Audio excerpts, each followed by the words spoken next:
Ministre, honorables collègues, Monsieur le ministre des Finances, j'ai lu la loi de finances rectificative. Pour moi, elle contient 3 curiosités sur lesquelles nous devons nous arrêter. La première curiosité, c'est que de mon point de vue, cette loi viole l'orthodoxie financière. Elle viole l'orthodoxie financière parce que le principe est que la loi de finances rectificative corrige la loi de finances initiale. Or, et vous l'avez expliqué dans l'exposé des motifs, il est arrivé des dépenses auxquelles vous devez faire face. Les inondations en font partie, les élections en font partie, la restructuration du gouvernement en font partie. Comment se fait-il que vous ayez déjà consommé tous ces crédits pour venir nous demander de voter la loi? Il fallait d'abord voter la loi avant de les consommer les crédits, mais les élections sont derrière nous. Vous nous demandez de vous octroyer des crédits de 20 milliards que vous avez déjà dépensés pour les élections. Première violation de l'orthodoxie financière.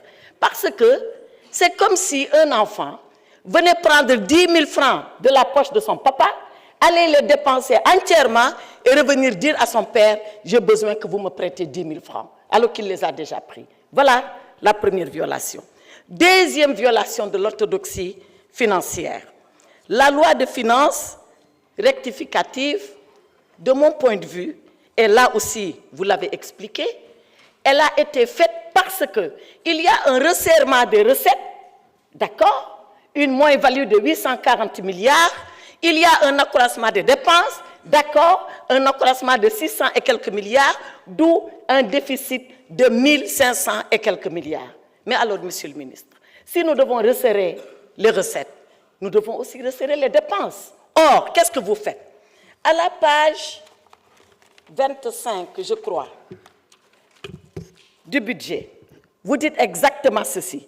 Sur le fonctionnement, vous consacrez dans la LFR 1676 milliards contre 1571 milliards. Vous êtes en train d'accroître les dépenses de 194 milliards. Pourquoi, alors que vous nous demandez de serrer la ceinture, vous augmentez ces dépenses qui sont des dépenses de fonctionnement?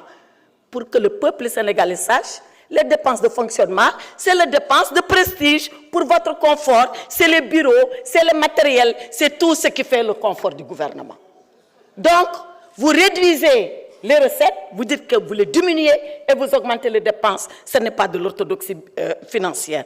Et dans le même temps, vous réduisez les dépenses d'investissement. Voilà pourquoi Mamadou Mouri Diaw à Matam, tous les chantiers sont arrêtés et c'est ici, dans la loi de finances rectificative. Pour finir, cette loi de finances que vous nous demandez de voter, elle est illégale. Elle est illégale parce que vous connaissez la loi organique qui encadre la loi de finances. Elle devait être présentée en cours d'exercice. Nous sommes à 4 jours ouvrés de l'exercice. 4 jours.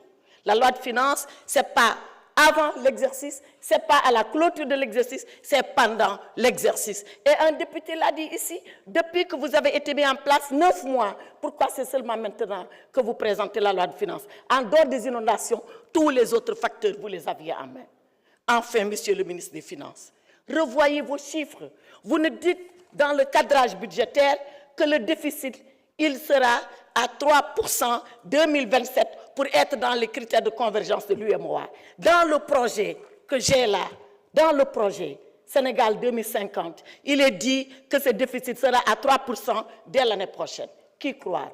Le projet ou le budget? Répondez à cela, je vous remercie. S'il vous plaît, merci beaucoup. La parole est à honorable député Aïb Dafé.